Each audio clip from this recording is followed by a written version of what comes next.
getting ready to come. And hidden riches of secret places, that thou mayest know that I am the Lord. Last words, brother. Shalom, shalom, ma. All right. Shabbat shalom. Shabbat shalom. Shabbat shalom, Israel. That's right. Khan. Shabbat shalom, Yashrala. How's everybody doing this wonderful Shabbat? That's right. Y'all know what it is? That's right. Daniel. She's already on time. Oh, yeah. Yes. Hey, look, they already put the one up in there, man. So they already. So they know the routine and everything. Right. And just to add, make sure y'all go ahead and smash that like button so we can continue to spread this truth to our people. Right. So as we grow over the years, our people can come back and get this great message. Everything. So y'all already know the title, the power of silence. And we're going to show you from the scriptures that how words can make a big difference between peace and hell on earth. God, right? Life and death. That's right.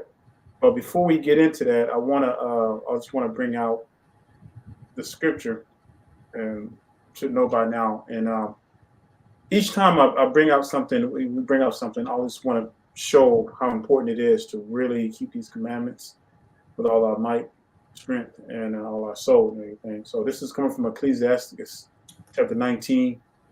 And let's look at verse 19 and 20, and I'll tell you why we're really stressing this. It says, the knowledge of the commandment of Yahweh is the doctrine of life. Mm. So, you can't get around this.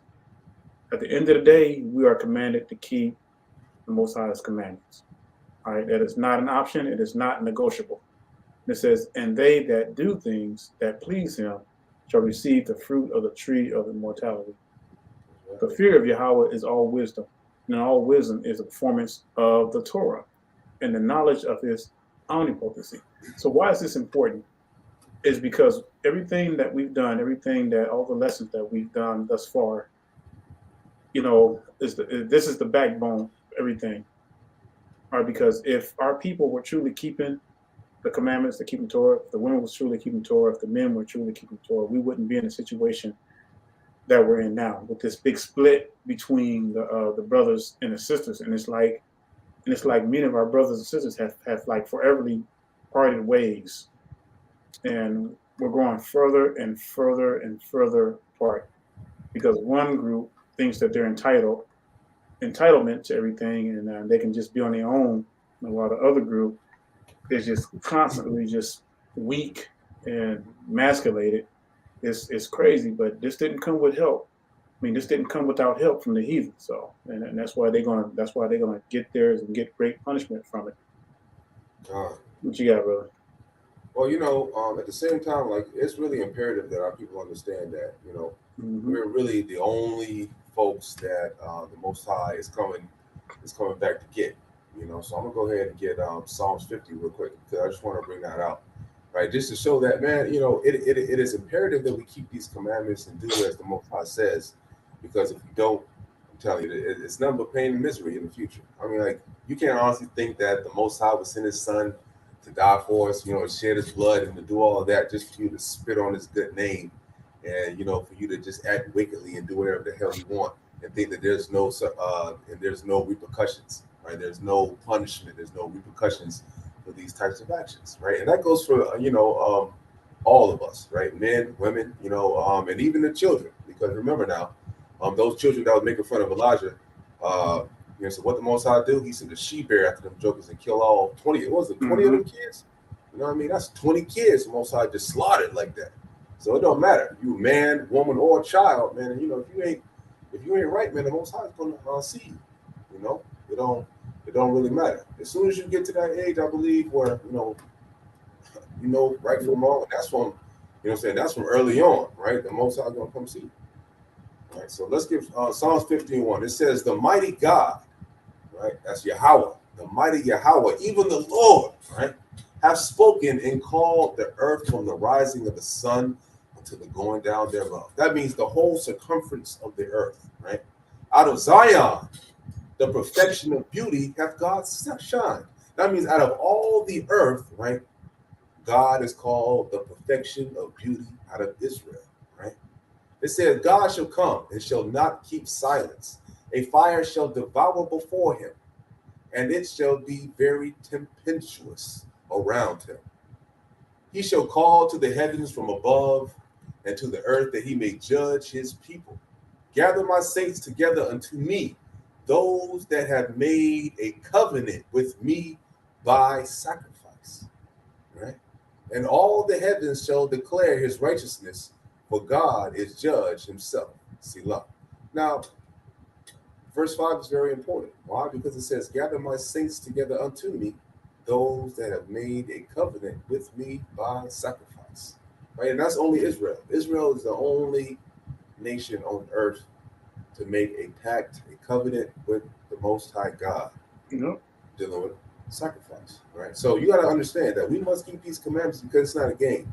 You know, folks might be telling everybody can do this and that. No, it's not that. Right? You know, it's only us. So this is why the world, the earth, everyone on this earth is concentrated on making sure that we stay in wickedness, no matter how it goes. You know, through televisions, social media. You know, all these false narratives and these crazy ideas that these feminists are thinking of. Right? They are constantly passing it down to our women, and they're feeding it to the kids, and this, creating a cycle of harlotry. Right? So I just wanted to bring that out before we go ahead and pick off on this lesson. Brother Dan, is there anything else you wanted to get? Yeah. I wanted to add to what you were saying. So look at Psalms 147, and just to bounce off exactly what Brother Aton was reading in Psalms chapter 50. And you must understand that this gospel was only for Israel. So when you look at Psalms 147, 19, 20, it says, he sheweth his word unto Jacob, his statutes and his judgment unto Israel. He hath not dealt so with any nation. And as far as his judgments, they have not known them. Praise ye Yahweh. And it's so important, I know we have seen that verse before, but it is vital to know these things, because the hellish conditions that our forefathers had to go through, just coming over here on these ships. Can you imagine? And that stuff, they didn't have the equipment that they had today, so the journeys would take about 3 months. And can you imagine being in one place for 3 months? You have to relieve yourself, urine and feces and everything, and living in those kind of hellish conditions. You couldn't even imagine it. So for our forefathers to have to go through something like that, should make. Okay, Israel. I don't know what happened to the brother, but I guess he'll be back in just a second, right? But just to build in on what he was saying, it's very important to keep the commandments, because you know what? That the Most High is definitely, as we see time in and time out, the Most High is going to come see us. He's going to judge. He's going to pass judgment, right? He's going to pass judgment upon you, and you're going to die a horrible death if you keep it up, right? So, right, let's go to while he's gone, let's go to Numbers, right? Because I want to show you what happens when you're supposed to be solid and you're not. Oh, hold up. Sorry about that, man. Just all right. There we go. All right, go ahead and finish your point there. All right. Yeah. So go ahead. This reading, hey, thanks for coming down. Hey, so just reading Psalms 147, and just knowing that what our forefathers had to go through should give us pause. Give me a second. Let me be right back. See, can you hear me okay? Go on. And see, this is why we should be getting support from our women. I hate the way that it is today, and it's like the women and the brothers have kissed the darkness of death and parted ways. And what I mean by parted ways, it's like you have the women who have their own entity, they're separate now. It's like they don't want nothing to do with the brothers because they're the boss, they got theirs, and the war driven has been against them. And you got to understand how this thing went down in history. It just didn't happen overnight. No, the men just didn't just up and leave. And I hate when women say that. Oh, well, it's because the men just left. You compare just a few decades ago, back in the 50s, the brothers were working solid and everything, and they were providing for their families, gave the check to their women, and they had it, they took care of the home. It was peace in the home. So you gotta ask yourself, and I'm not gonna get into the details and stuff because you know what happened, but you gotta look at what happened during those 8 decades. What happened? What was the process that the heathens used to get the man out the home and everything? So go figure, and that's what happened. And this is where we are, and we haven't recovered. We haven't recovered since. All right, bro. Oh, okay. Well, let's go to Numbers 12 real quick. This is going to be one of those prime examples of, I know we've already went over this before, because if you guys have been joining us in this series, in this 7-year campaign that Brother Daniel and myself have been going through, with a break here and there, to talk about various other matters. So we can leave it like this. I'm pretty sure. Hey, Israel, can you see? Give me a 1 in the chat if you can see both my brothers and my screen clearly. Right? If you can see my screens clearly, give me both a 1 in the chat. Right? If you can see it clearly. And if not, you I'll can't, go ahead and pull it up. Yeah, and if you can't too, we'll make sure we quote the verse. We'll quote the book and the verse we're coming from. Con, we'll give it a second. All right, Con. All right, you can see it like that with the double screen is equally, right? You guys can see it clearly. That's good. I'm gonna just leave it like that. Okay, All right, Con. All praises. All praises. Okay, right. So, all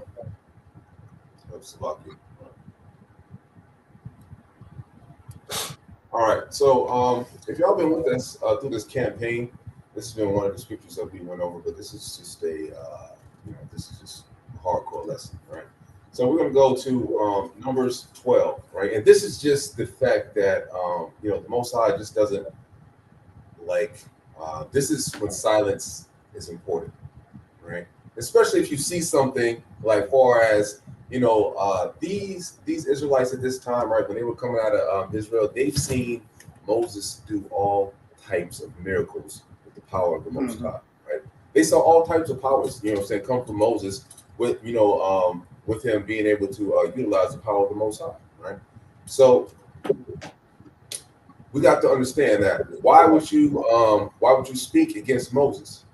You know what I'm saying? Even though truly as well that Aaron should have been silent as well, but this is one of those times that it says that a woman should be silent. And Miriam and Aaron spake against Moses because of the Ethiopian woman who he had married. Well, he had married an Ethiopian woman. And they said, hath the Lord indeed spoken only by Moses? Hath he not spoken also by us? And the Lord heard it. And the Lord heard it. What does that mean? You know what I'm saying? It tells us that what?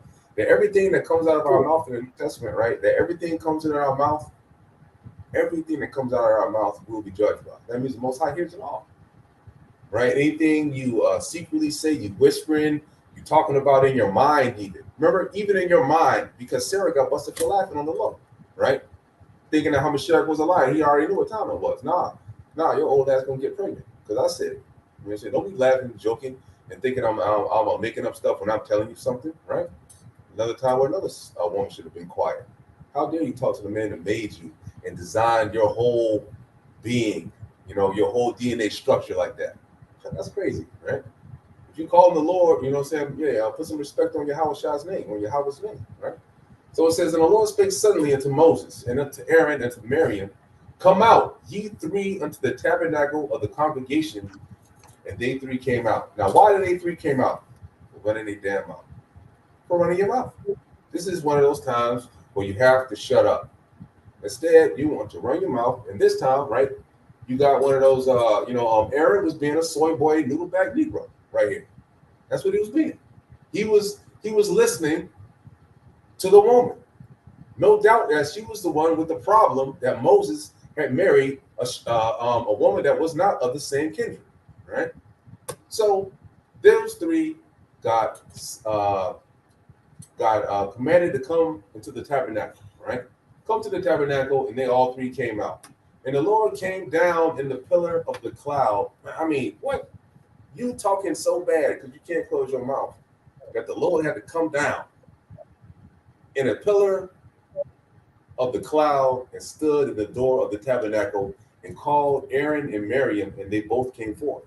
And he said, hear now my words. If there be a prophet among you, I, the Lord, make myself known unto him in a vision, and I will speak unto him in a dream. My servant Moses is not so. That means that Moses is not a prophet. Prophets do what? It tells you that what? Prophets here are spoken to in dreams. That's how they come up with this stuff. You know that all the prophets, Daniel, all the prophets you see, the Most High, right, has talked to them in dreams. Like these clowns today that are telling you that they prophets, right? How are they prophets? Most High ain't coming to them in dreams. There are no prophets on the earth anymore. Right? So it says that the Most High came to them in a dream, right? If you are a prophet. But Moses is not a prophet, right? This is like a friend, a homie of you know, imagine being on such a high status, right, as a man, that you are homies with the man that made everything, right? You know what I'm saying? That's your role. The Hamashiach is your man that you can just call upon and just talk to him like you're talking to your best friend on the phone. That's the relationship that Moses had with the Hamashiach, right? He said that what? My servant Moses is not so, who is faithful in all my house. With him I will speak mouth to mouth, even apparently, and not in dark speeches. That means just like Moses never had to guess. Like the disciples, right? Disciples had to guess because because Hamashiach spoke in parables to them, right? They had to guess sometimes. They didn't know what was going on, right? Because the Hamashiach wanted them to work their brain, wanted them, if you can't get it, too bad. Right? But Moses, he wasn't like that. Moses, he revealed to him everything. Just told him what it was flat out so Moses could get it, right? He said, with him I will speak mouth to mouth, even apparently, right? And not in dark speeches. And the similitude of the Lord shall he behold. So he was even to see the similitude of the Most. Man, that's ridiculous. Man, Moses was on a whole nother level, right? Wherefore, when ye were not afraid to speak against my servant Moses. That woman, what does that say today? That people today, right? You run your mouth too frivolously, right? You run your mouth too frivolously. Talk about each and everything, right? Just talking about all these stupid, live your life, girl, right? These foolish ideas, but you should be afraid to speak. You should be afraid to speak because you don't understand that the Most High is listening. He's hearing you blatantly rebuke the commandments. Blatantly, I'm going to live my life and I'm going to have a whole bunch of experiences and then I'm going to settle down and get me the right man after I know myself, right? That's the same situation. You think that the Most High don't know that? That you done went around here, been wicked as hell, running your mouth in wickedness, infecting other minds with the same wickedness because you can't keep your mouth closed when you should be afraid to speak, right? Because not only, they were afraid to speak against the servant Moses, right? But what y'all doing, y'all speaking against the Bible, right? Which is even worse. Y'all speaking against the word of the Lord. So how much more so are y'all going to be in iniquity when that comes out? Go ahead, brother. You got something. And as he once he reads down, there's some points I wanted to bring out though, but when you read that, it's amazing how order is. And I'm all about order. I've always been about order, and that's very important. And the Most High is always about order. And we already know by looking at our people of the day, our people are totally just out of order. Everybody's like a loose cannon. And now you're getting ready to see how the Most High, Mashiach is going to deal with things as he reads on. Go ahead, brother. There's some points I want to bring out afterwards. And it says, and the anger, right? Because they weren't afraid to speak, that they can just think they can run willy-nilly off at the mouth. It said, and the anger of the Lord was kindled against them, and he departed. And the cloud departed from off the tabernacle, and behold, Miriam became leprous, white as snow. Damn, right? And Aaron looked upon Miriam, and behold, she was leprous. Again, right? This is dealing with the order at the same time, with knowing when to speak and knowing when not to speak. And see, this is what we're talking about dealing with the lesson. This is the power of silence, right? As she stays silent on this particular matter, just let Aaron deal with it. She would be in the situation that she's in now. You want to finish reading on down? Yeah, go ahead. Con, what do you want me to read up to? No, go ahead. I do want to address, so and And it's crazy how they would accuse this wife. Hey, you know, when Moses married that woman, the father of Jethro, right? Jethro. He was from. If you look up his history and his bloodline, he was from. Correct me if I'm wrong, brother. I don't mind being corrected. You're alive, and they came from the line of Shem as well. We already talked about that. Yeah, I looked at that and I examined that and everything. Because a lot of a lot of camps that claim, oh, that woman was heathen, but they came from the line of Shem. See, the Most High knows what He's doing. The Most High has always known what He's doing. So, but bringing to that point, when she had her hand turned leopard and everything, she was out of order. She was out of order, and the reason why we don't see swift judgment now, well, we're going to see it though, is because our people have gotten so complacent. And we have gotten to the point where we don't even know what order looks like. We can't even imagine what that looked like. But when it comes back and when the Most High brings that rod, it's going to be so foreign to us because we've been so used to just doing our own damn thing. That's right. So that's just like a little warm up verse I wanted to get right. Just to make sure that we see that, man. It is imperative that we know when to talk, right? And then we're going to talk about a lot of different things in these scriptures, right? That's going to just basically talk about, hey, you know what? As a matter of fact, this is not really biblically versed, but I saw some stuff the other day. This was in the news. I saw some. There was a man. What's that black dude that plays on what's that movie called? Black Panther. You know what I'm saying? He was the evil dude. Oh, the one. What's his name? Michael B. Jordan. Okay, right. So apparently, right, I saw some news clip of him, and he was he was dating another Israelite, right? Another Israelite woman. Mm-hmm. But right, if you look at her past, right, so you see that she's been with some Pookie and Ray Rays, right? So apparently, right, the brother, he seemed to be. He's not in the truth, but he seems to be trying to do good things, I would say, right? So he was trying to get the woman a ring or whatever, right? And so the woman decided that she didn't want it or whatever, she wanted to get married, this, that, and the third. But then she comes out on a talk show that she says something about that she don't want to be married, that she wants to go and she wants to experience things and things of that nature. See, right?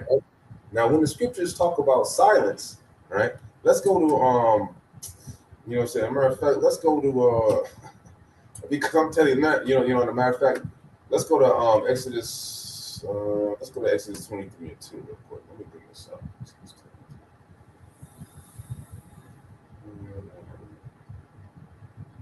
All right. It says, "Thou shalt not follow a multitude to do evil, neither shalt thou speak in a call to decline after many to rest judgment." So let's say, for example, right, if you are out there, right, and then you tell someone, hey, there's judgment on the table for somebody doing something wicked, right? And then you up there, you try to say, oh man, it's not that bad that he slept with that man's wife, or it's not that bad that this, that, and the third happened, right? That's the same thing that's going on right there, right? Mm-hmm. That what she's trying to do is like rest the judgment off of the people that tell her, hey man, you made a mistake. You should have got married, but now instead you opened your mouth to say that you want to sleep with a whole bunch of men. That's what initially she said, that she wants to live her life and sleep with a whole bunch of men. In turn, what's that's going to do for her, right? I guarantee you that woman won't get married. Watch what I tell you, right? Watch what I tell you. Right here today, you hear that I bet you that woman will not get married with that attitude. This said, no matter what. If brothers around, if brother, it doesn't matter how good you look. If brothers hear that kind of mentality come from you, right? But this is a time that she needed to be silent. Instead, she ran her mouth, right? Opened them up, and now it says that she became. Oh, you know what? Go ahead, brother. I got a real good scripture for that. No, I was just bouncing off what you're saying, man. That's just that's ludicrous. And these young cats, and and I have to say a lot of these older ones too, but especially the younger generation. They give me pause because I do not understand their mind, their whole mindset. Just like with that, what's that woman's name? Gabriella Union or something like that. That she was spending like thousands of dollars for strip clubs and stuff. You know, they don't respect, you know, it's like we're living in a generation where like they don't have respect for their men. And because we live in this culture, we live in this culture of I can do it by myself mentality. I don't need you. Hey, look, I got my own money. I'm the boss. Times are different now. Those are some of the things that you hear, but they don't realize the Most High never changes. Now, it may seem like what time been. It may seem like you got it going on, but you know what? I've been seeing a lot of black women walking their dogs lately. Right. Now, you tell me why is the reason for that? You know, is it you know maybe it's easier for them to tell the dog what to do than their men. Maybe they got more faith in their dogs than a black man. Hey, I'm just throwing it out there. Yeah. That's what I'm seeing, and that's what I'm talking about. Where our people have like literally parted ways, the brothers and the sisters, and that's what I see. And let's be real, you know, we can't do this alone. You know, a lot of our women think they probably can, they're going to be all right, but then when they hit that certain age, they're going to realize this illusion was all a scam, and it wasn't all what they thought it was going to be. It's gonna come, y'all. And it's sad because the Most High is gonna have to let it all. He's gonna let it all play out. While our people sitting up here thinking, "Oh, we about to get delivered." See, You know, like I always say, you better start make sure you work out your salvation with fear and trembling, like the Scripture says. Now, with her situation, right? You know, it says Ecclesiastes, the book of Sirach 20, and we'll start at verse 5. It says, "There is one that keepeth silence and is found wise," which means that what? You know, the less you talk, the less someone knows about you. So you can't, even if you are stupid or foolish or whatever, the less you talk, right? You're not going to let, you know, it'll be a small opportunity for the person to understand that you really might not be that bright because they don't understand, they don't know what's going on because you haven't shown yourself what's going on by your words. You see what I'm saying? And another, by much babbling, becometh hateful, which means that by, you know, just by that Harvey chick or whatever, right? Or whatever, right? Steve Harvey's daughter. By much babbling, because she done ran her damn mouth on the internet about she wants to, you know, she wants a lot of dinglings, right? She's become hated. That's what happens to a lot of people. You know, like, man, you ever had that brother or that sister that's in your group, they just talk too damn much, and you just don't like them all of a sudden, just because they just won't shut the hell up. That's what that scripture's talking about, right? It says, "Some man holdeth his tongue," brothers, right? "Some man holdeth his tongue because he hath not to answer," right? That means that if you don't know, right, don't be guessing, shut the hell up and wait for the answer, right, if you don't have it. "And some keep his silence, knowing his time," right? Meaning that, for example, hold up, you know what I'm saying? Like sometimes, you know, let's say if you was a kid or whatever, like my brother was real good with this, right? I said my brother had a knack for knowing the perfect time to ask my parents for something. Like whenever he asked my father and mother for something, right, he had a knack of knowing the perfect time to ask them for it, right? They would always seem to say yes, right, because he knew the perfect time to do that. And that was my brother, right? "Some keep his silence, knowing his time," right? "A wise man will hold his tongue till he see opportunity." Again, right? That's my brother. Same situation, right? He waited, bided his time. Same thing, sisters, right? I've got to wait and bide your time until the right opportunity. "But a babbler and a fool will regard no time." That means, like, man, you don't care to move. Man, the man could have come home from a hard day's work, right? And you know it's not a good time, but you want to say something anyway and start it up. Right? That's what he's talking about. You know that man just had a hard day's work, you know, fighting all these heathens, trying to raise to the top, get money to take care of you and the children. And the least courtesy you could get that man is to bug him at a right particular time. Wait till after you done took a shower, relaxed, and then you done fed him something, then ask him about some problems. And then tell him about this, that, and the third. But the scriptures say, "But a babbler and a fool will regard no time." Right? "He that useth many words shall be abhorred, and he that taketh to himself authority therein shall be hated. Right? And that's why my brother and myself, man, we don't try to lead no one. Hey, I'm not a leader of nobody. Mm-hmm. I'm not gonna take authority over anyone. If you want counsel or anything, man, I'll just tell you what I know. I'll just tell you what the Bible says, because that's all that I know. Mm-hmm. Brother. And sister, it's very important. Now I want you to be very clear and listen to us carefully, okay? We love our sisters. Oh, we love our sisters through and through. And we're not telling you that you cannot speak. The Bible does not say that you cannot speak, but when you do, it should be in righteousness' sake. And I'm gonna give you an example of that. Let's look at Proverbs. Let me just move the screen over here. I will make it a little bigger for you so you can see. So let's go to Proverbs chapter 12, and I'm gonna read a couple of ones. I'm gonna get one also in Proverbs 31, because they go together. So starting with verse 3, it says, and again, that's Proverbs 12, starting at verse 3. It says, "A man shall not be established by wickedness, but for the root of the righteous shall not be moved."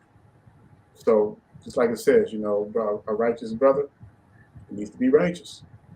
Now look at this one, verse 4. It says, "A virtuous woman is a crown to her husband." What does that mean? A crown to her husband. All right.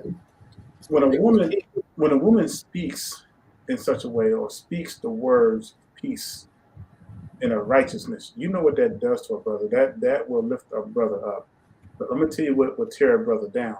This next part right here, where it says, "But she that maketh ashamed is as rottenness in his bones." That's a mouthful right there. This is like what the brother Eitan was reading. If you're constantly nagging, if you constantly have an attitude, you constantly have this aggression with these men, because a lot of our women, they constantly have their guards up, like ready to fight. And it's like you literally have to take a tool to like really to bring their guards down, because they got their fist up like this. They got their guards like this so tight that they refuse to put them down, because there's certain things, and the mentality that goes on. So it's like, sisters, you got to get out that mindset. And I know it's hard for a lot of our sisters, especially the ones that's been through a lot of crazy stuff and everything. But you got to get to a point, and the first thing we got to get back to these commandments. So I'm just telling you how hard it is for a lot of brothers. I counsel a lot of brothers who go through this stuff. A lot of brothers who waking up in the truth, but who's already married to their women. A lot of them are catching hell, because it's like when they married them, they had that alpha female syndrome and that manly spirit in them. Whereas it's hard for a lot of our women to break that stuff. So yeah, your mouth can be your mouth can break a man or lift the brother up. Now let's go to another one. This is going to tie into this one. Let's go to Proverbs 31. I'm not going to read the whole thing. I just want to show you a portion of it where it's going to make a big difference for our brothers. I'm just going to read 10, 11, and 12. It says, "Who can find a virtuous woman? For her price is far above rubies. The heart of her husband doth safely trust in her, so that he shall have no need of spoil. She will do him good and not evil all the days of her life." What is it? I think it was in James where it says that the tongue is a small piece of the body, but I got that on there. You got that already? You must have read my mind, man. Yeah. So it's like that tongue can do some crazy stuff. Oh no, I don't have it on screen currently, but I know. But Yeah. You want to pull that up, or you? No. I just they can always look that up and everything. It just talks about the tongue, that private and everything, so it can do some crazy stuff. All right, let's go to real quick. Let's go to brothers coming home, they're not stressed out. Look, the world's already against them. The war is against the brothers, not the black woman, and that's facts. And if we want to, if we want to do a separate lesson on that, we can prove that through and through. that this war is against the black man. Why? Because you take away the power, the whole foundation is going to fall. Because we are the base, we are the foundation. And so, what a lot of women have failed to realize is the fact that how it all happened and everything. But yet, because they see that, it's like I see a lot of our women coming up. They're stepping up, but they're not stepping up for the brothers. They're stepping up for their own right, for their own sakes and their own self righteousness and greed. Well, look at me. He ain't this, he ain't that, and everything. I'm the one that's bringing in the money now. I'm the one that's bringing in the bread. Yeah, the Most High must have chosen us women because all these men are no good, and we got our own business now. You know, that's a lot of that's the thing. Just the folly of that is just the outright. It's horrific, and it's like if you even slept with one man and you ain't married, I'm not even gonna start that. But you get stoned to death, straight up. You know what I mean? You know what I'm saying? Like had the law been bad. Yeah. So I just I just get annoyed when I say it. Now if you're a repentant sister and understand, the great wickedness that you have brought on yourself, then all praises to the Most High. I'm with you 100%. Now James 3, like Brother Daniel was saying, it says, even so the tongue is a little member, and boasteth great things. Behold, how great a matter a little fire kindleth. And the tongue is a fire, a world of iniquity. So is the tongue among our members, that it defileth the whole body, and setteth on fire the course of nature, and it is set on fire of hell. Of every kind of beast, and of birds, and of serpents, and of all things in the sea, is tamed and hot, and not been tamed by mankind. But the tongue can no man tame. It is an unruly evil, full of deadly poison. Therewith bless we God, even the Father, and therewith curse we men, which are made after the similitude of God. Out of the same mouth proceeded blessings and cursings. My brethren, these things ought not so be. Doth the fountain send forth at the same time play sweet water and bitter? Now, this can go for the men and the women, right? Sisters, right? If you're going to be sweet all the damn time. If you're going to be sweet all the time. That's it. That's what the scripture is saying. Like, if you're going to speak this manner, right? If you're going to be sweet all the time, hey, be that loving, kind wife all the time, right? We don't want to see you out here next, and the next thing, you being, a hateful, uncooperative, a person, because that's not you, right? It says, out of the same mouth should not become blessings and cursings, right? It's either one or the other. Either you're going to be wicked or you're going to be righteous, one or the other. Brothers, the same thing with you. Either you're going to be righteous or you're going to be wicked. That's right. It's funny. It's funny because I know one of your favorite verses that you like to quote is Ecclesiastes 25:16. It says, "I had rather dwell with a lion and a dragon than to keep house with a wicked woman, contentious woman." And there's nothing like, I don't know. It's something about men. We cannot. We don't, because we're mental. We're not these emotional creatures, But the women, they want to talk and stuff, But man, like, you nagging the wrong way and everything, and that stuff just gets irritating, And this is something that's been happening for like thousands of years. This is why some of them have to address this stuff. Right? How was that? Like, how was contention usually started? How was contention usually started? It's the words, right? It's the words. Let's go. Let's go to Psalm 5:14.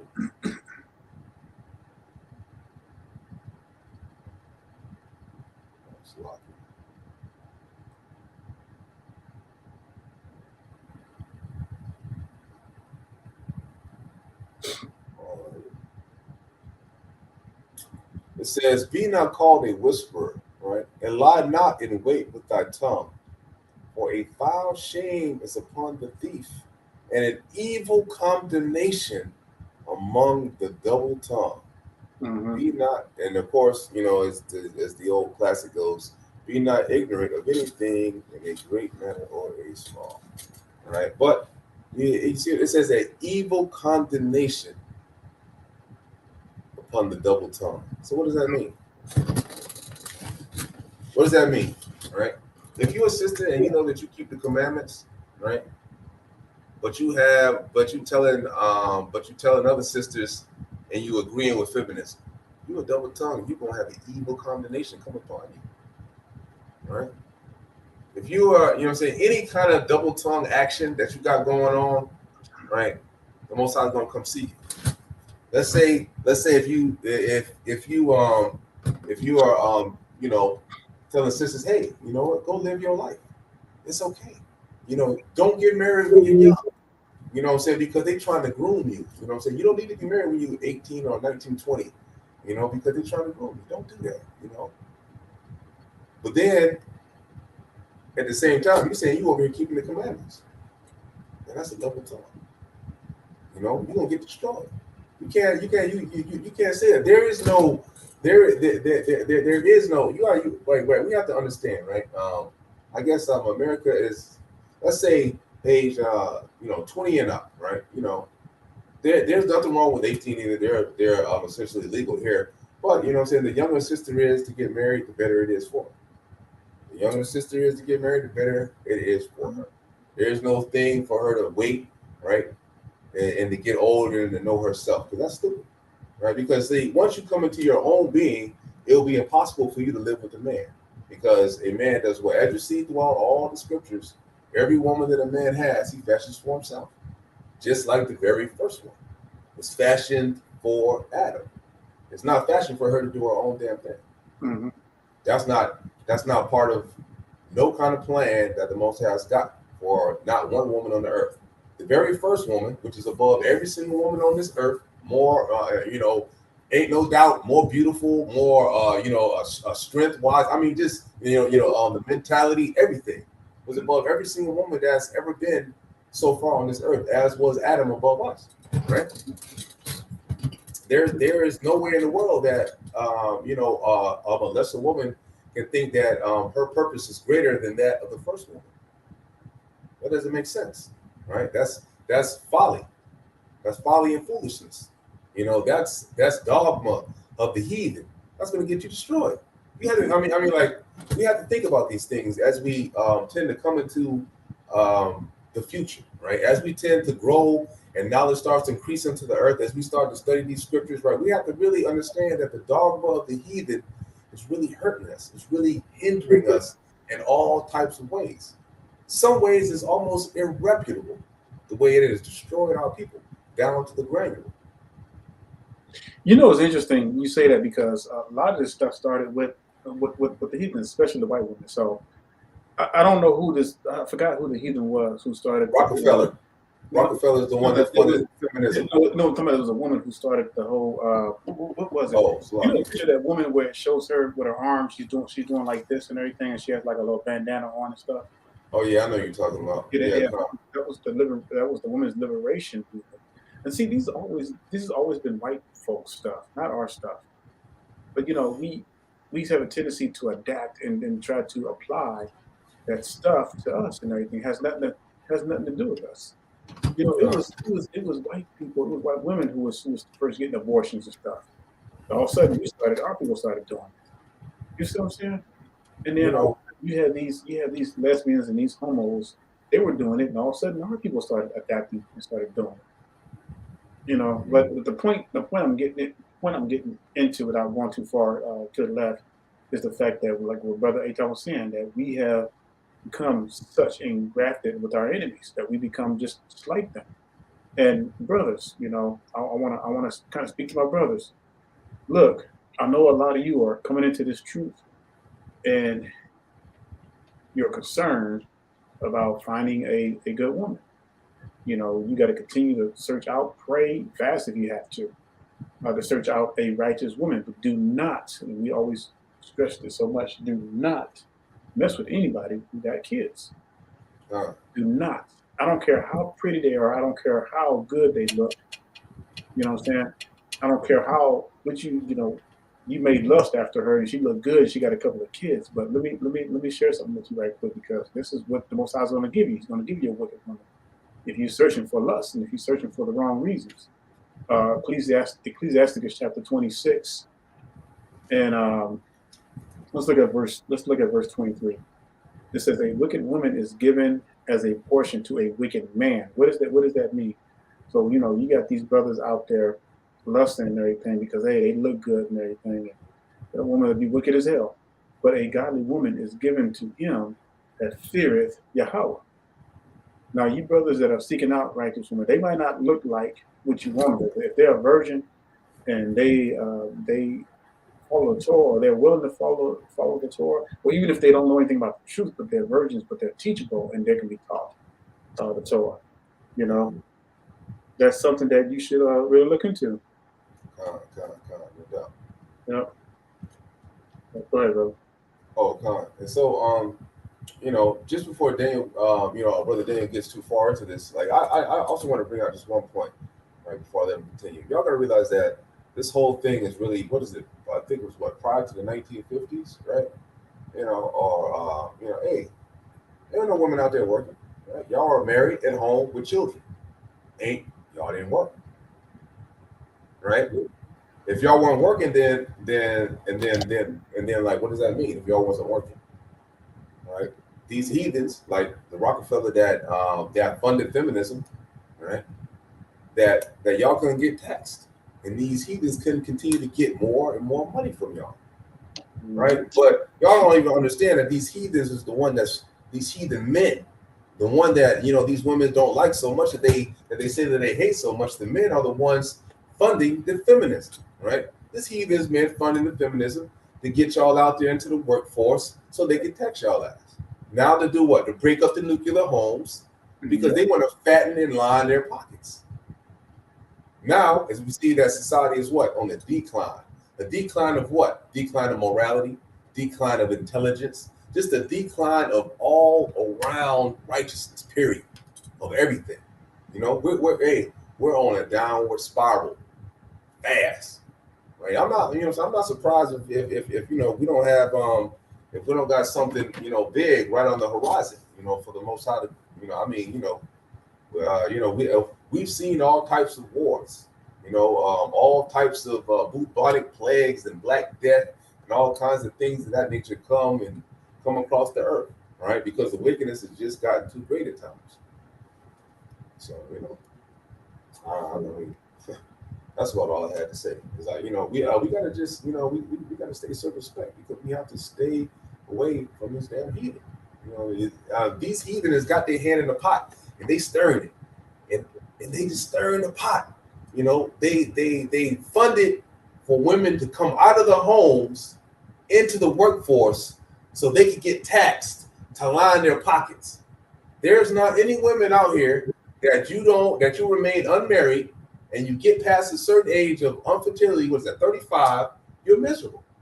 There's been studies and documents and reports global wide of this being a situation. And America is pushing. American is pushing you to get married later. That's stupid.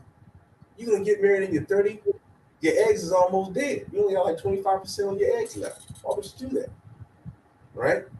If you see these women talking, you need to go the other way. Because the scriptures are saying what? The scripture says that let me get this.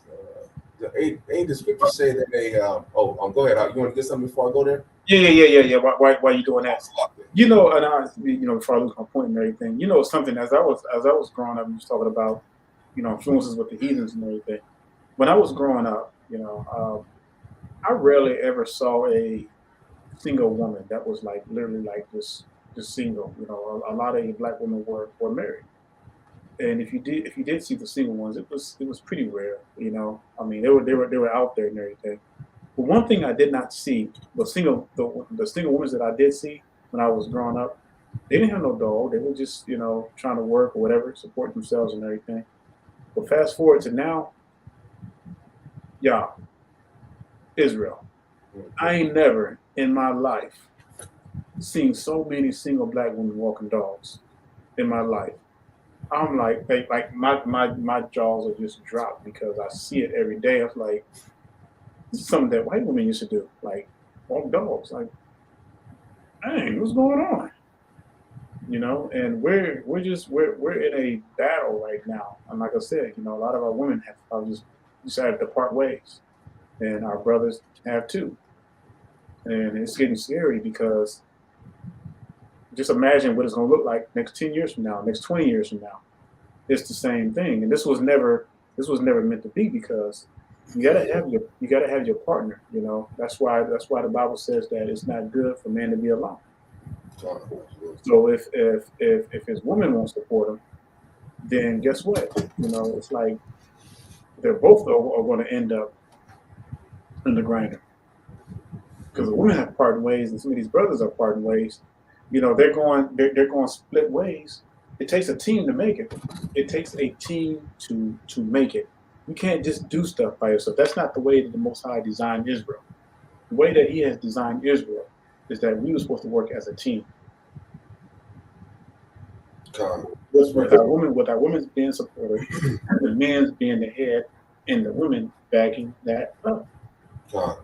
It's nothing like a woman that's there to support you no matter what, and always acknowledges that you are the head and the decision maker, and follows that through faithfully. You don't see those kind of things anymore. Right. So, just just a couple of scriptures from where Daniel was at, right? From brother Daniel was at. Let me see. Well, it's a lot. All right, there we go. All right. Now, this says a silent. Right now, like we said, the power of silence. Right. A silent and loving woman is a gift of the Lord. Now, we talked about earlier. Just even being silent, it's not going to let the person know. It's going to keep an air of mystery to you. It's not going to let nobody know if you're a dummy or not. It says a silent and loving woman is a gift of the Lord. Right. So before I go on to the next, what's the opposite? Right. So do you think that a talkative and hateful woman will be a what? A gift from Satan? I'm just saying, right? I mean, it was seeing that the opposite would be something from the devil, right? So if you're a hateful and a talkative woman, then that's not going to be the same thing, right? So you're going to be a silent and loving woman. That's a gift of the Lord. And there is nothing so much worth as a mind well instructed. Right now, this next one is important too. A shamefaced and faithful woman is a double grace, and a continent mind cannot be valued. Right now, what does that mean right there? Continent, right? Let's look that up real quick. I got that because that's important, right? Let me show this to you, guys. Search. Boom. All right. Now, right, in the archaic way, exercising self-restraint, especially sexually. Right? That means that you have yourself a virgin. You have yourself a woman that is, like when you get a wife, right? You don't have a woman that's been out there. She ain't been on the streets. She ain't, she ain't had a bunch of ding-a-lings or nothing. The only thing she gonna have is you. And that's it. Right? That's what it's supposed to be. Exactly. That is exactly the way it's supposed. That's the only way it's supposed to be. It's not supposed to be any other way, Israel. And I don't know if you're done with your point, but getting back to what you were saying, the verse you read, a silent loving woman is a gift from Yahweh. And again, we're not saying that a woman cannot speak, but it's the way that she presents her words. It's the way. Let me give an example with something would be irritating. So let's say you and your spouse, or say the brother who's the head, and you guys, he's trying to teach you the scriptures, and let's say the woman starts bucking and starts trying to argue and start a debate and everything like that. See, that's the kind of stuff that will get a brother very irritated, because now it's what it's doing, instead of turning to something. Okay, let me just humble myself. Let me pray and actually be led by the Spirit as my husband, as my man teaches me, instead of just but just like, no, I'm gonna debate him. I'm gonna debate this nigga because he's wrong. I think I know more scripture than he does. And that's where you can see where the problems start to come in. I'm just trying to give you an example of what you see. So that's why you see a lot of women on YouTube, trying to teach and stuff like that, because they feel like they don't, they're not under no authority. They totally ignore what the Torah says about the man being the head. So they feel like they can do it better. That's the attitude of a lot of our women. That's the stop. It has to be diminished. All right, Jeremiah 6:2 says, "I have likened the daughter of Zion to a comely and delicate woman." There's nothing worse than a manly spirited, debatable woman that just wants to just debate you and try to prove you wrong and everything instead of harming yourself. Even if the brother is wrong, there's a way you do things. There's a way that you do it, according to the scriptures. Because the spirit can move mountains, but it doesn't help for the woman to be contentious against her man in that manner. Man, our mouth has gotten us into a huge amount of trouble, right? Especially the woman's mouth, right? Sisters, your mouth is just as toxic as it gets.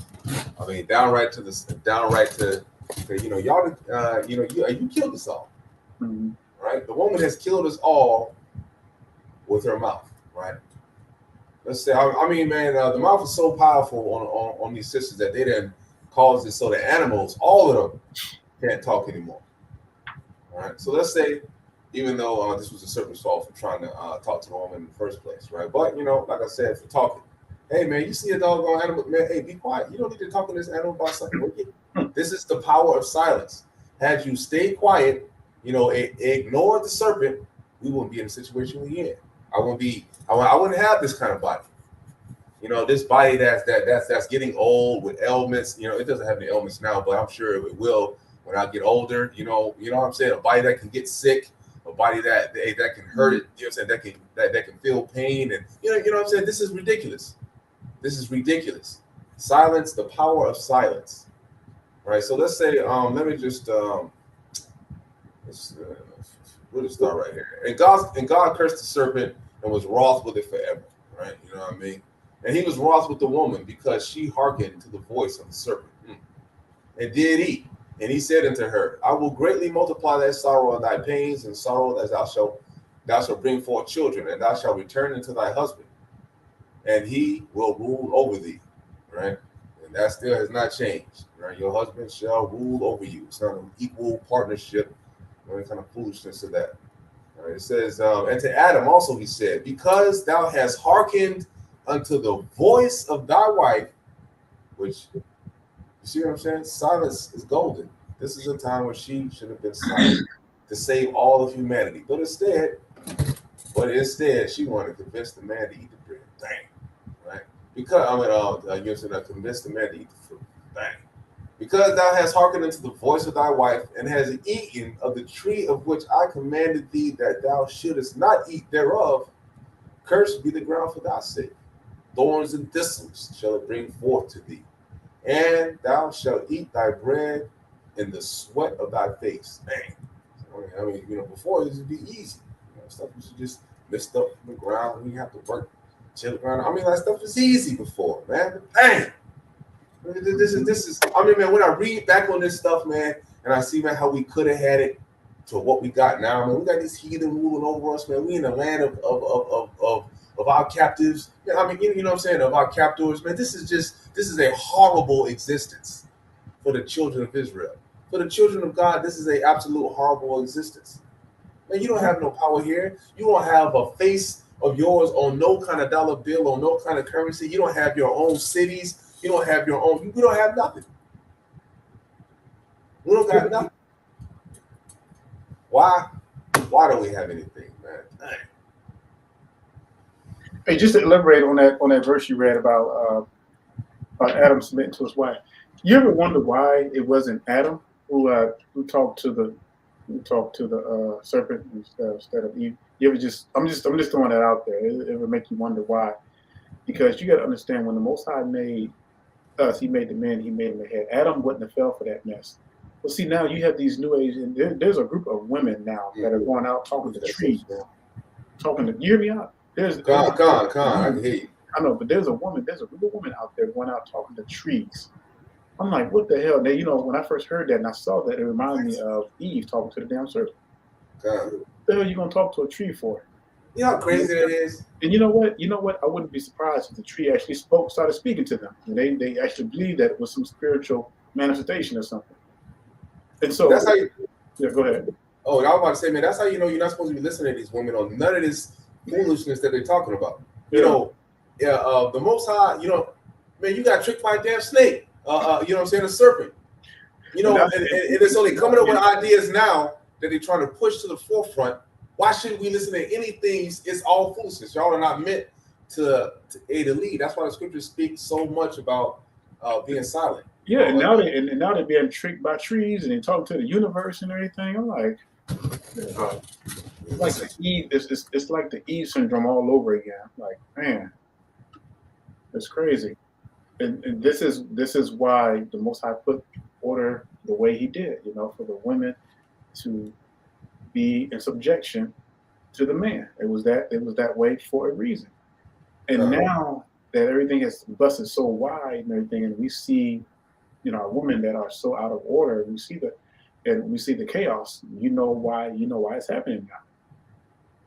And now, it's like they're gonna have to bleed out because they think the power of entitlement is like their God. So they feel like because no harsh punishment came onto them, they feel like they're being blessed. They feel like this is the new time.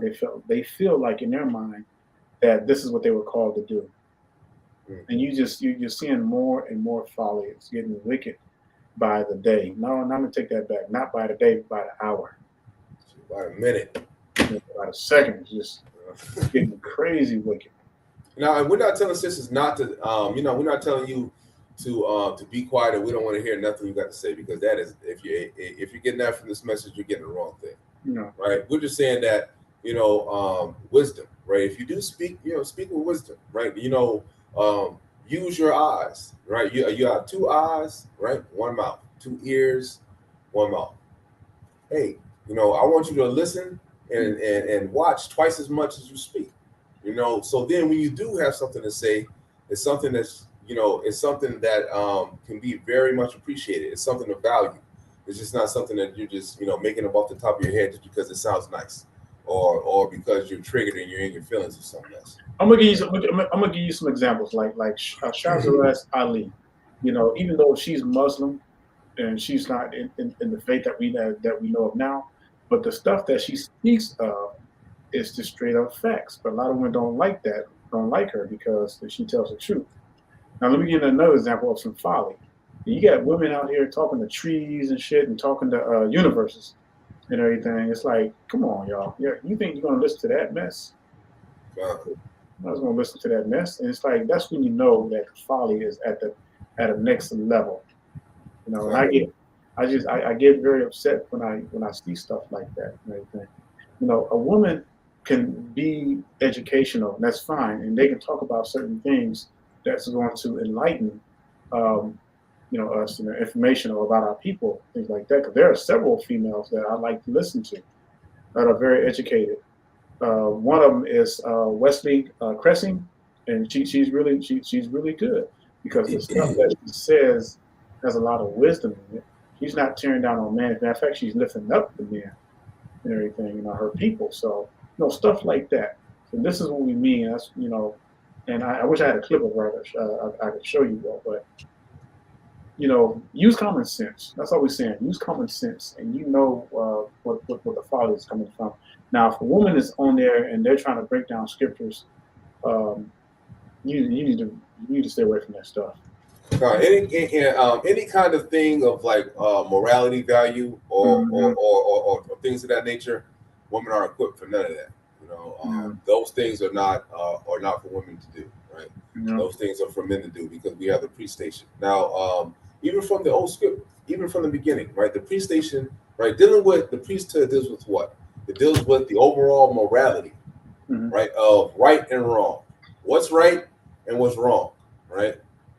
Wearing the heathen wig is wrong, right? Wearing Becky's hair is wrong, right? Why? Because it's not yours. And there ain't over there wearing yours. Yeah, that's wrong. Being a homosexual is wrong, right? Bucking up against your man is wrong. And by the way, I know that fake hair is sacrifice, right? Mm.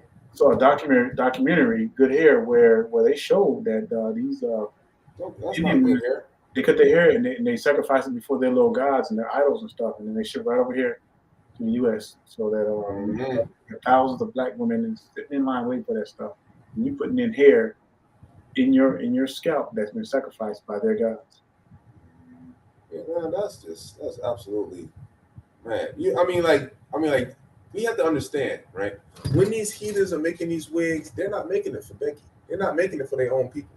They're making it for you niggas, right? They're making it for wicked Israelite women that view themselves as being beautiful only, you know what I'm saying, being the most beautiful when they have the hair of the heathen on. Damn. Destroyed. Absolutely destroyed. Boom. Down to the granule. I mean, like, where your brain cells at? Your brain cells are damn near gone. Mm-hmm. There was a group of brothers, and I don't want to get off too far off the lesson, but there was a group of brothers, this was a couple of years ago. They were protesting this hair shop that was owned by some I don't know if it's some Koreans or somebody, but it was a bit nuts. And you know, because they had beat up some fat black woman, pinned her down to the ground and everything. But anyway, these brothers were protesting and stuff against them, and then somebody says, "Hey, don't go over there and everything." But this one particular woman, she might have been mixed or something like that. She came over there and chastised those brothers because, she wanted her hair and she didn't want nobody telling her nothing. So she came over there and she started cursing out those brothers. And those brothers were just trying to stand up for those black women and everything. And tell them don't support these folks. Don't support these Asian hair shops because they'll mean us no harm. But they get their money off of you. Yeah, and to tie it in with this lesson, instead of the woman humbling herself and being silent and be like, "Hey, I'm gonna listen to this brother and I'm gonna take his word for face value and everything." No, what she does? She opens her big mouth and she comes over and she curses the brothers out. You know what I'm saying? It says, "A wholesome tongue is a tree of life." This is Proverbs chapter 15, verses 4 and 5. A wholesome tongue is a tree of life, but perverseness therein is a breach in the spirit. A breach in the spirit. You understand? That's a breach in the spirit. That means a hole in the energy that the Most High has provided you to do righteousness with. You have a hole there, a void, a breach, a tear, right? Imagine if you're saying, man, that's something like a hole in the dam. Man, what? How can that's perverseness therein is a breach in the spirit. Man, you can't be talking fool. That's going to hurt you in irreparable ways that you don't even understand on the spiritual level. That's something that we're walking around every day, you making eye cells, nose, scales, you're doing, all kinds of stuff. Your pancreas, your intestine, everything is moving. Man, you think that shit moving by itself? The Most High is controlling everything and everything that you got over here. This stuff just don't have a brain of its own. You done made a whole body and you can't tell me how to make an eye. You have a whole body right here and you can't tell me how you made not 1 inch of it. You might know some protons and neutrons and amino acids, but that's about it. That's what the basic knowledge for most people are. They don't know how they're making this stuff, and they're going to say up here and think that God is not real, is going to be talk proud against the Most High and think you can do what the hell you want. The absolute folly, foolishness, and pride of our people is just beyond me. It says, "A fool despises his father's instruction." Man, how many, father's instruction? Well, brown hair, right? It says that in Hosea that women are leading us. Man, we don't even have any fathers, so it says, "A fool despises his father's instruction." So if you don't have a father in the home to instruct you, you're a damn fool. How many sisters grow up without fathers in the home? No, man. How many brothers grow up with fathers in the home? Yep. Are we wise? Do we have wisdom, or are we foolish? But he that regarded reproof is prudent. How many of our people regard it reproof? Every time you get on their ass something, they don't want to, they want to buck up. They want to fight back. They want to try to get you canceled. They want to do mad videos on you. They want to do all kinds of wickedness. It's the same thing. All because of what? You know, this is not an attack on the daughters of Zion. The daughters of Zion keep the commandments. This is an attack on all wicked harlots and Jezebel baby mamas that don't want to keep the commandments of the Most High God. And in turn, with their action alone, keeps us trapped here in this place of captivity for millennia to come. Mm-hmm. It's It's some serious stuff, y'all. it's ridiculous. Serious stuff. I wanted to bring out Ezekiel right quick. So go ahead and turn to Ezekiel chapter 13 and verse 17.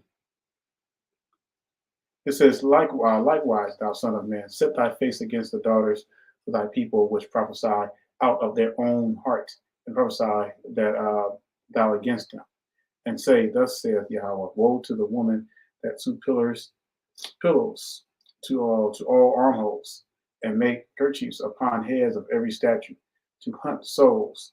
Will ye hunt the souls of my people, and will ye save the souls alive that come unto you? And see, and this is why the Most High had a order. There's a reason why the Most High had an order, and that the men were to be the head of the woman. Because you got to understand, and going back to the Garden of Eden, a woman was made to support her man. So of course that she's going to have those emotions, and those emotions can be used in a very powerful way to uplift the man. But once those emotions are out of order and everything, it turns, and then there's no balance. And this is why women should not be trying to teach the scriptures, break down the scriptures, because they're not equipped for that. Because when emotions start getting in the way and everything, then you start coming up with all kinds of stuff, and the next thing you know, you're singing the trees, you're talking to the universe and praying to the damn water and everything, and you talk about each ripple represents something in the cosmos. I mean, all kinds of stuff. So a woman's emotions can lead to so many things. A woman's emotion was specifically made to comfort her man. That was it. You see how out of order we are as a people. That was crazy. Hey, my man, you're gonna have to pull up the scriptures. That's fine. Where do you want to go? All right. Let me think. What's some? You know what? Let's go to Wisdom of Solomon. Let's go to first chapter. Let's go to 1 and 10. What chapter? Wisdom of Solomon. 1 and 10. Chapter 1. We're gonna go to verse 10.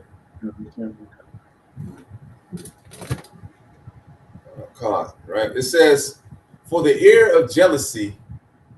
Right. It says, for the ear of jealousy heareth all things, and the noise of murmuring is not hid. Therefore,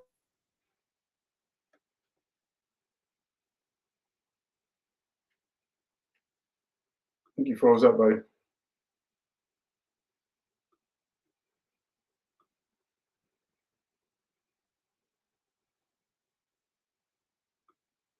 All right, I'm gonna continue reading that. I don't know if you might be having internet issues. Make sure y'all can hear us. Can you hear me? Put a 1 if you can hear. If you can hear, I want to make sure you guys can hear me. Brothers and sisters can hear me. Put a 1 in the chat box if you can hear me. All right. All right, so he must have fell off. So he's back on right quick. All right, so you can hear me? No, he's back on.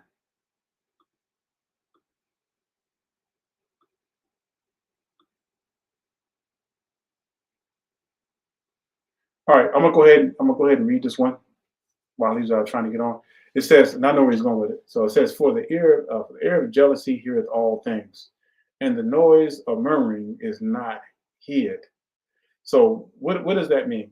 So that means that anything that goes on, anything that you do, the Most High is going to see it. Ecclesiasticus 23, it says that the eyes are 10,000 times brighter than the sun. So there's nothing that's going to get past the ears or the eyes of the Most High. So let me read that again. It says, "For the ear of jealousy heareth all things." But for the ear of jealousy heareth all things, and the noise of murmurings is not hid. All right. Are you back online? God, I'll can read you hear that. me? Just let me know where you want to come in at. God, can you hear me? Yeah, I can hear you now. Man, I don't know what's going on, man. Yeah. Weird as I don't know what. Did you Yeah, get cut off too or not? No. I think you cut out. I'm going to read this Okay. over verse 10. So just let me know where to stop at and come in. Yeah, just read 10 and 11. We should All right. be good. It says, "For the ear of jealousy heareth all things, and the noise of murmuring is not hid." I was basically just letting them know, hey, that the Most High knows everything, so nothing you can hide from. Verse 11, it says, "Therefore beware of murmuring, which is unprofitable, and refrain your tongue from" what? Backbiting. That's the worst thing that you can ever do. Let me read that part again, because that's profane, that's powerful. It said, "Therefore beware of murmuring, which is unprofitable, and refrain your tongue from backbiting." When a bunch of sisters get together, I mean, that's a recipe for disaster a lot of times, because that's what's happening. It says, "For there is no word so secret that shall go for naught, and the mouth that believeth slayeth the soul." Man, I mean, that verse right there is I think speaks wisdom. It says, "For there is no word so secret that shall go for naught, and in the mouth that belieth slayeth the soul." Right? That's serious right there, right? We have to understand that nothing is secret, right? That's the precept from Matthew, right? You know what I'm saying? That no matter what you say, the Most High is going to write it down. He knows it's going to go Let me down. show you real quick.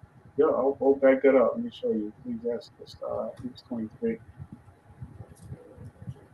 Show y'all.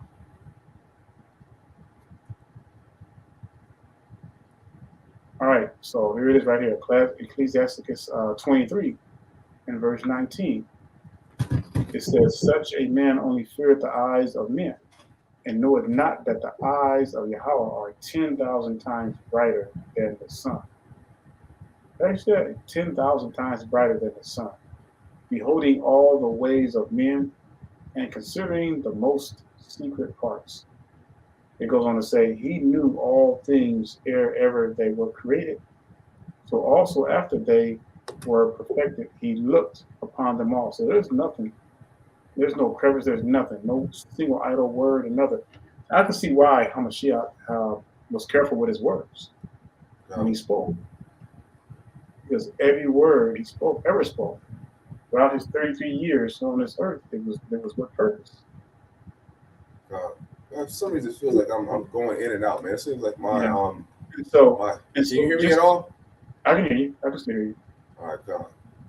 Just imagine, if our women use that same mentality, same concept, to really uplift instead of tear down, because our people are so quick to just jump and to tear down and everything.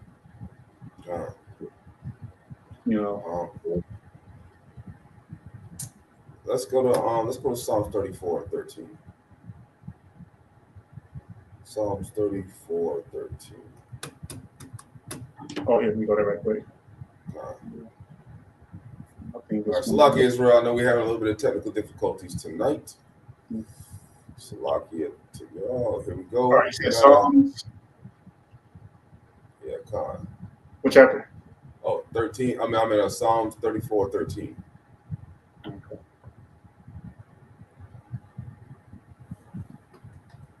There we go. All right. It says, "Keep thy tongue from evil, and thy lips from speaking guile. Depart from evil and do good. Seek peace and pursue it." Right? It says, "Keep thy tongue from evil." All right, what's evil? Right, that's not keeping the commandments. See, I mean, this stuff is just so simple. Right? I just don't understand how our people have gotten in a situation that where this stuff is so simple. Right, keep thy tongue from evil and thy lips from speaking God. Right, don't talk about don't talk bad about your people. Keep silent. Stop it. Just stop it. Stop talking bad about the men. Stop. Hey, just stop speaking evil. Right? Stop speaking God. It said, depart from evil and do good. Seek peace. That means that what? You're not supposed to be arguing with nobody. Right? You're not supposed to be getting into it with this, that, and the third. You're supposed to be seeking for peace, a peaceful engagement at all times, right? And how does peace come? From keeping the commandments. It's all the circle, right? It's all a continuous circle that's going to continue to go and flow over and over and over again. Everything is going to point directly back to the Lord, back to the Most High, and back to these scriptures, and back to the words of the Hamashiach that's in this book. That's right.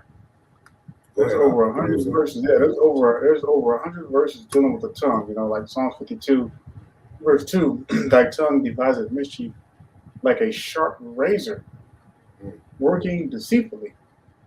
And that's powerful. And like Brother read earlier in James, the little tongue is being small as it is, remember, and everything can do a lot of damage to the brothers.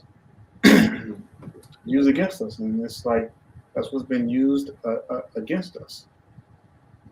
It's interesting. It's interesting because, and I want to bring this up. This is kind of a little bit out of the lesson, but y'all remember the young lady in Russia, right? The basketball star. She's like 6 something, 7, almost damn 7 feet. But anyway, she was just convicted of she's a lesbian. Y'all know what I'm talking about? You know what I'm talking about, right? Yeah, I know what you're talking about. Yeah. So these women have been bragging about how they got so much power now and everything. So they using their voices, they're speaking out. But now that this young girl had got arrested in Russia, now they're going to do 9 years, and they were going to trade her out for some more heathen that we have here. But they decided to keep her for 9 years and everything.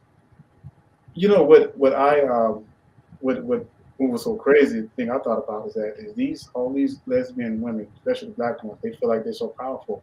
Let them go over there and rescue her and see what happens. You see what I'm saying? So it's like, in reference to this lesson, we're talking about the power of silence. But yet, these women are using their voices in the wrong way and for wicked purposes and everything. But yet now the Most High allowed this woman to be caught. So now she got to do 9 years, and she's over there probably shaking in her pants and everything, and want to come home and all that kind of stuff. Let these LBGQ over there, if they so big and bad, and they got big voices and everything, they're the boss. Let them go over there and rescue her. Let them go over and rescue her. Yep. Well, we got another scripture for you. All right. This is and it's kind of going. It says, this is Sirach. This is Sirach 4:22. We're going to read all the way to 25. Right, it says, accept no person against thy soul, and let not the reverence of any man cause thee to fall. That's extreme, because what do we have now? We have a lot of sisters, right? A lot of sisters, y'all do what? Y'all try to go after, Pookie, these rappers, right? These drug dealers, these dudes that you think of any man of reverence, right? These men are causing you to fall, right? It's only a small percentage of men that are having sex with most of the women. You know what I'm saying? That, that's why you got one dude, he can have 3 or 4 baby daddies. I mean, they got one dude, he might have 3 or 4 baby mamas. Hey man, he ain't married, y'all. He just he just having sex with y'all with no with no kind of this. And then we had a sister that turned tail and try to have 2 or 3 baby daddies. That's wicked, right? It says, and let not the reverence of any man cause thee to fall, meaning that you as a sister could have had one dude, right, and the brother might have been a hard worker, but you saw one of these rappers at a concert, and then you thought that it was going to be cool to go lay with him or whatnot. It's wicked, right? It says, and refrain not to speak when there is occasion to do good, and hide not thy wisdom in her beauty. For by speech wisdom shall be known, and learning by the word of tongue. Which what Brother Daniel was saying earlier, right? He was saying that one sister was being able to bring it out, dealing with these situations that didn't have anything to do with any kind of priesthood, right? That's a sister that's able to do what? Learning by the word of tongue. Speech wisdom shall be known. Meaning that what?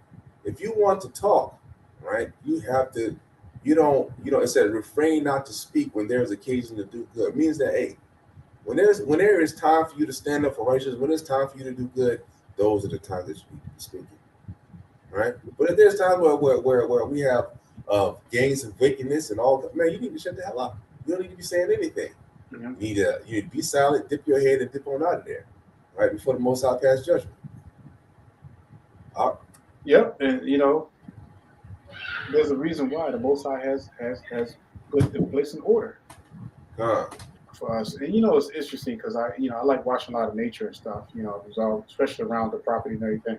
I like to observe that just the way the animals behave and everything, and even they have order. Yeah, but we're created better than them, greater than them, but yet they got more order than we do, which is a sad case. And me and the brother was just talking. Me and brother Aton was just talking earlier before we came on. It's like it's a shame that the way a lot of our sisters are, not all, but for the most part, it's the fact that you can't even find peace from your own woman. We look at these other races where you look at Moab, you look at the Asians. It's like they got so much support with their spouses and everything. Even the Caucasian race, a lot of them for the most part got all this support with their spouses and everything. It's like it's like the brothers, well, we can't win from losing. It's like, man, a lot of our brothers, and like I said, counsel so many brothers who have dealt with that. It's like, man, it's so hard to find peace, like genuine peace from many of our sisters and everything, because the guards that they're so high up in the air, and it's just like they don't even know what that even looks like. That inner peace that just passes all understanding, Mm-hmm. And that's why a lot of our brothers go outside the country, try to look for a woman. It's sad, and it's like. And it's just like American women, I don't know what it just speak. I know why, because of the culture and everything, but it's gotten so bad, man, that our brothers have like turned the other way completely, like completely 360, and just ran completely the other way. Going to Africa and different parts of the country where our people are scattered to, just to find a wife. That Brittany Griner, right? That's the same thing we was reading about them scriptures before, where it talks about trying to take away somebody's judgment by trying to speak up and to get them out of that. Nah, man, you're supposed to just be quiet, let her go over there and suffer. And she's not even our people. I think she's mixed or something like that. She's not even our people. She's a mamzer. Man, let her stay over there and rot. She want to be wicked. Mm-hmm. And be a lesbian and then continue to forward that idea. I don't care, man. Let her rot. I don't care. That's right. Let the LBGQ dig a hole from America all the way to Russia and then get her out. Yeah, and let them bomb all of them on the way back. It says for their Psalms verses 5, Psalms chapter 5 verse 9. For there is no faithfulness in their mouth. Their inward part is very wickedness. Their throat is an open sepulcher. That means an open tomb.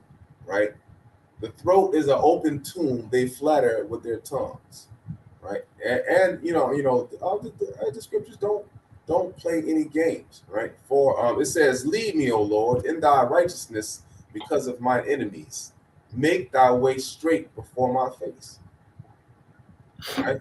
For there is no faithfulness in their mouth. Their inward part is very wickedness. Their throat is an open sepulcher. They flatter with their tongue. Meaning that your enemies will lie to you.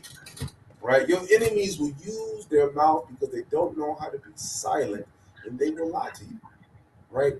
They will lie to you, and they will talk just like the women will lie to other women and tell them it's okay to be a feminist. Their throats are an open casket. The flattery, right? Oh yeah, go ahead, girl, do your thing. Yeah, you do you going, girl. You getting that bag. They flatter with their tongue. Destroy thou them, O God. I can't wait. Let them fall by their own counsels. Cast them out into the multitude of their transgressions, for they have rebelled against thee. But let all those that put their trust in rejoice in thee. Let them ever shout for joy, because thou hast defended them. Let them also that love thy name be joyful in thee, for thou, Lord, will bless the righteous. With favor wilt thou compass him with a shield. So what does that mean? Right? If you was wicked as hell, and your throat is an open sepulcher, and your flattery with tongue with lies, deceit, and wickedness, the Most High is not going to compass you with a shield, which means surround you with the shield to protect you when the day of judgment comes. You're going to go straight into the lake of fire head first. And I'm going to be clapping. If I make it, I swear I'm going to be clapping. I on everything I love. I'm telling you. If I see, man, I'm going to be clapping right there. Bob. Yes, Lord. Yes, Lord. Yes, Lord. Yes, yes. Get rid of the wicked. Get rid of the wicked. Get rid of the wicked. I'm sick of y'all. I'm sick of the wicked. You know, it's the wicked is why the heathen call us liquid gold. It's because of the wicked and the ignorant is why we're still here in the land of our captives. It is because of the wicked that we don't understand who we are as a people. It is because of the wicked that we still celebrate these heathen holidays. And we can easily come out of the society and become our own nation of people and do our own thing.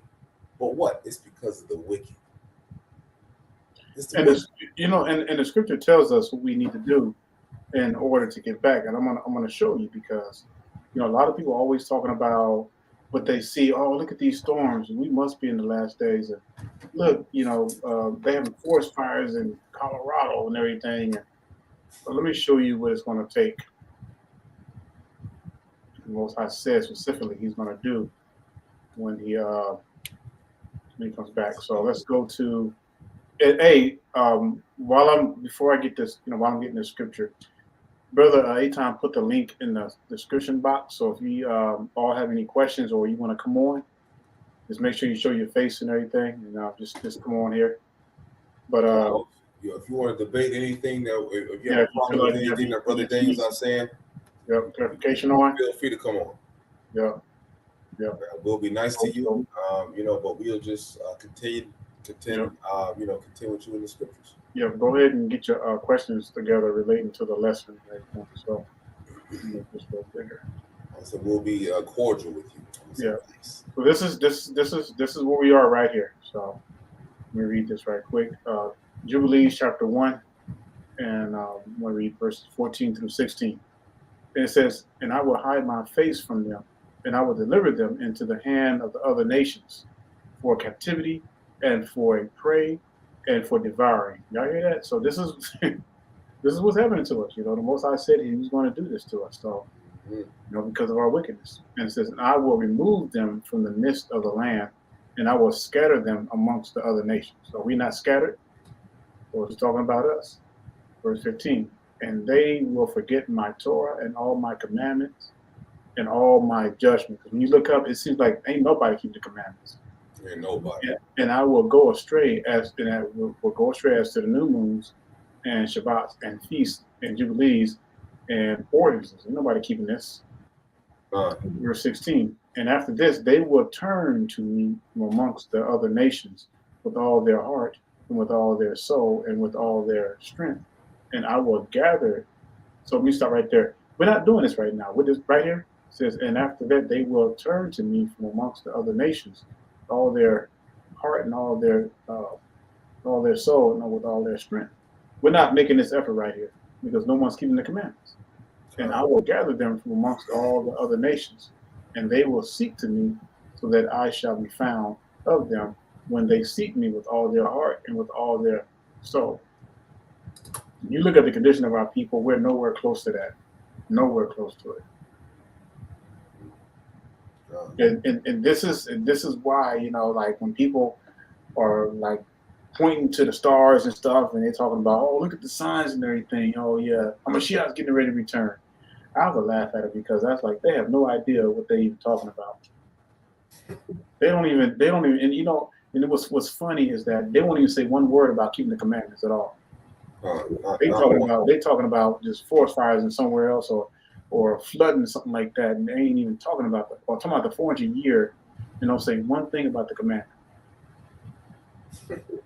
I mean, this is folly, y'all. When the real deal, like the very beginning verse I read to you, Ecclesiastes 19. You know, Torah is life. Outside of that, nothing else really matters. God, hey, I'll bring up Psalm 17:9. All right. Psalm 17:9.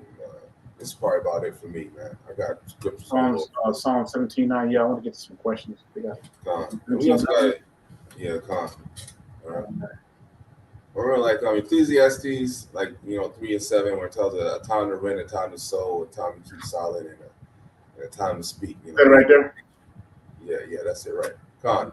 It says, "From the wicked that oppress me," right?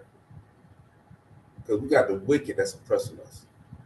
From my deadly enemies, because what they're doing, they're destroying the nuclear home, and they're deadly, right? Who compass me about, and they're all around us, these enemies.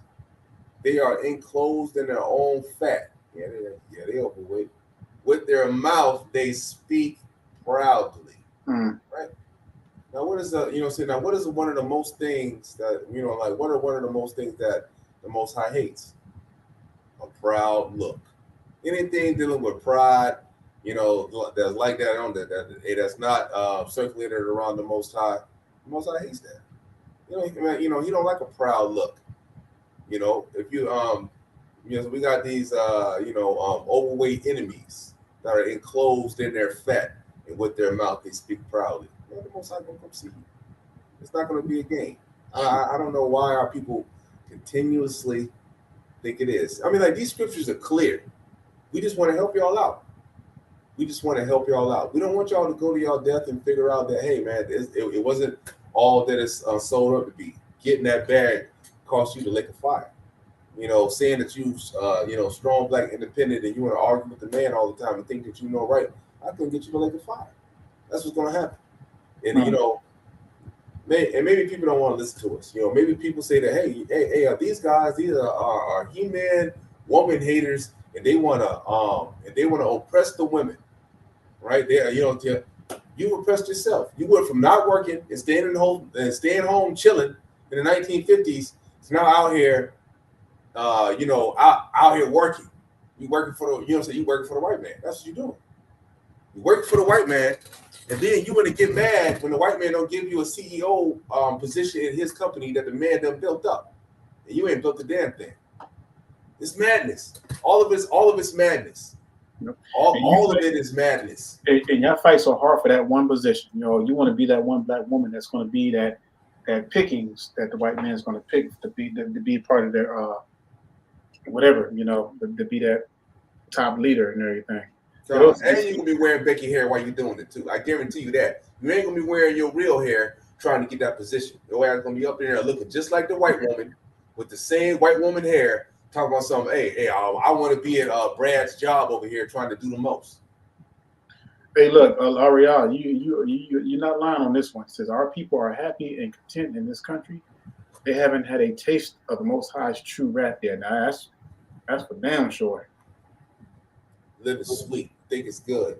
Oh, I mean, like, it's so sweet that I mean, like, in the scriptures, right, back in the day, it was so bad that doggone, if you was a woman and you was out in the field with no man to protect you, and you got raped, you know what I'm talking about, right? You became that man's wife. That's how you got snatched up and became a wife. A man could just walk out there and snatch you up.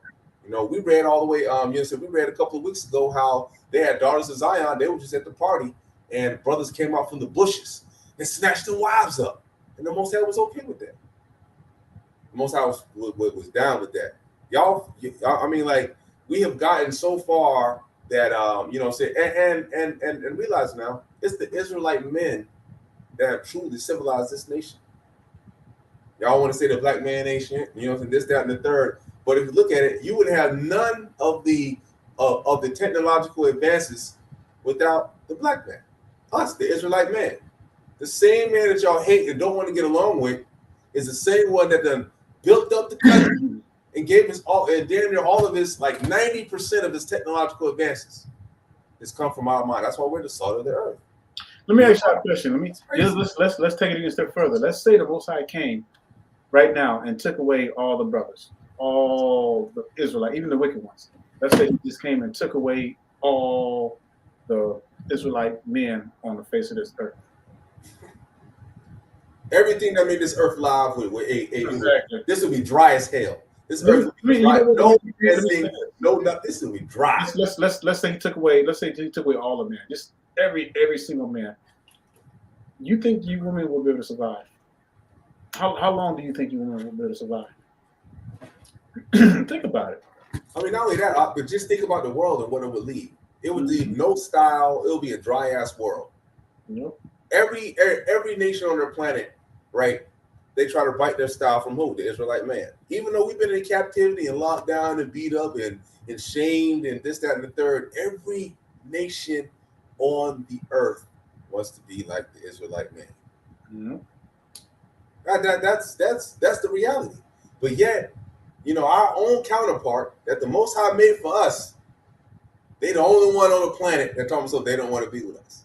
Yeah. You know what I'm saying? They don't want to be like us. Our own counterpart don't want to be like us to the fact that they wear them damn wigs and they don't even want to have the same hair as your own man. That's crazy, man. Yeah, it's crazy. You let a woman be driving, all of a sudden she get a flat tire somewhere and she it's just her and her 3 babies, different dudes. I bet your attitude will change quick. I wish I had a man to help me with this. Yeah, I'm driving by. The scriptures say, don't deal with the wicked. I'll tell you, I'm gonna pass right on by. Right. Sorry. You know what I'm saying? Unless I, you know, hey, you know what? I'll lie.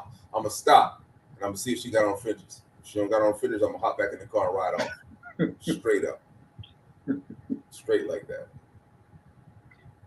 And that's the way we ought to be with wickedness. We should not tolerate it. Look, you know, Aaron's grandson put a javelin between a brother and a heathen woman that he was sporting around. And that's just how zealous our people were back in the day. Wouldn't play in that mess. And if these sisters were doing the same stuff that they're doing right now, oh no, y'all wouldn't make it. It'll be impossible. They'll be dead. It'll be impossible. It'll be impossible. You'll be dead. No way. And this is why I'm just floored and the great pause of how much of this stuff has been allowed to go on and everything. And then to the point of the fact that they think they're right. I mean, like it's gotten to the point where like I say like 85% of the sisters have forgotten about there even a God that even exists. Oh no. I feel that yeah, I need to go and then so I could do this. Me. And that's all you hear all the damn time. Me, what I got, and I can do this, and what? But we out here getting money now, so the men feel like, I can do it on my, I don't need no man.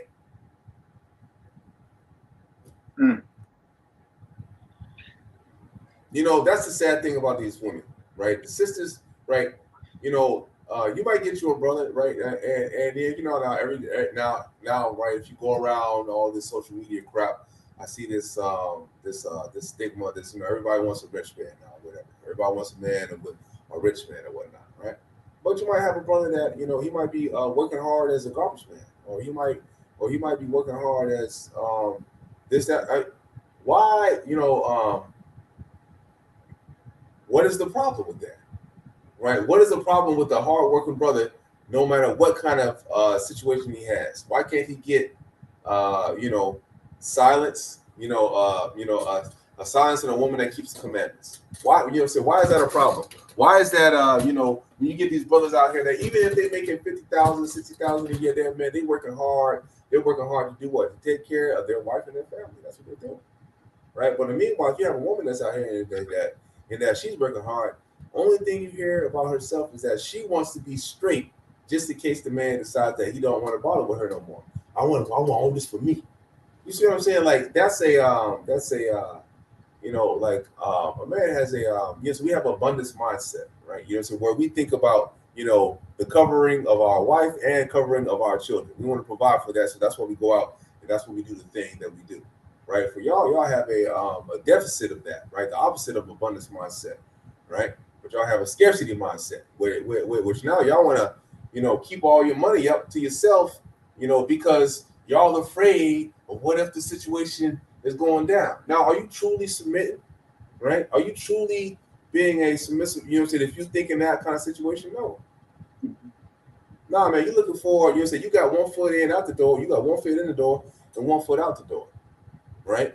That as we read in the scriptures, a contentious woman, right? How does contention start?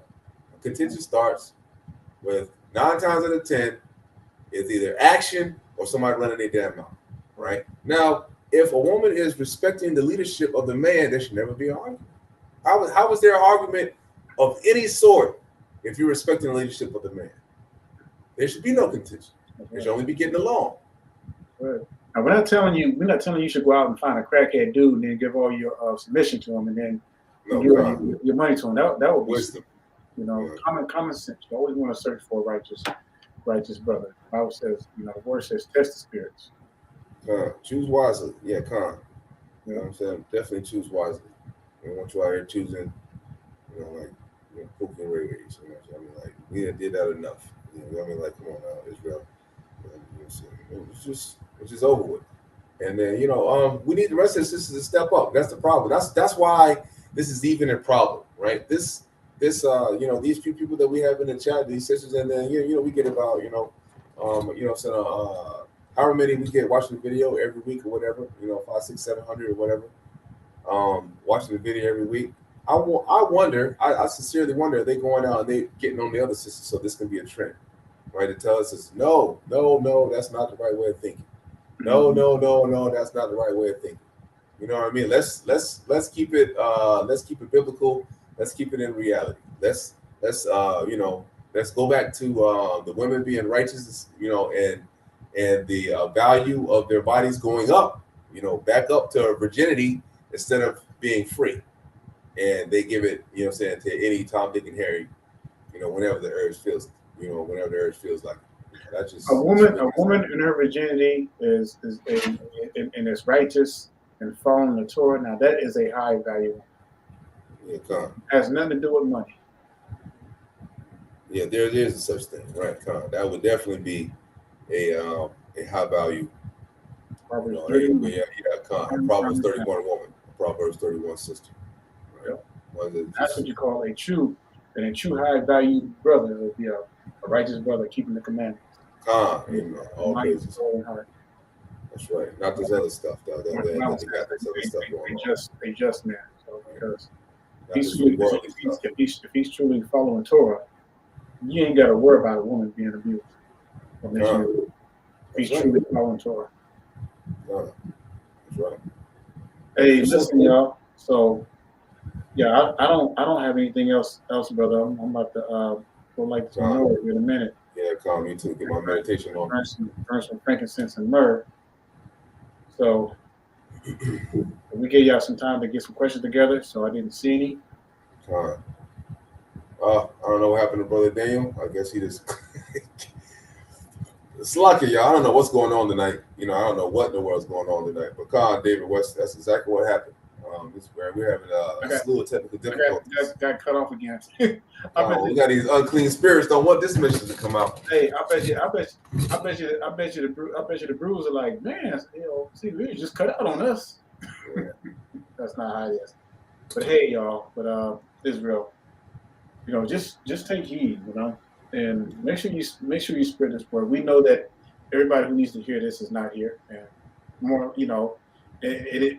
a lot of people won't get it, but you can spread it to your family members and everything. And as we grow over time, prayerfully, our people will get this message and get the point. And not only that, but other brothers will start stepping up to the plate. And look, Even your boy TD Snakes been getting on the women. Yeah, and that's People. crazy. So Yeah. I am seeing a trend. Like I'm not on social media or anything like that, but some things come up through my feed and I see stuff. It's like, wow, okay, good stuff. That's what's up. Let me answer this one right quick. Yeah, that's why I was just Only typing in. meditate, or does it depends on how long the spirit. Yeah. There's really no set time. For me, sometimes it's a couple of days. It depends. Yeah, come. Yeah, brother. Yeah, we know we getting shadow banned. It's okay. But it's to be expected, right? You gotta remember now, a wave compared to a drop.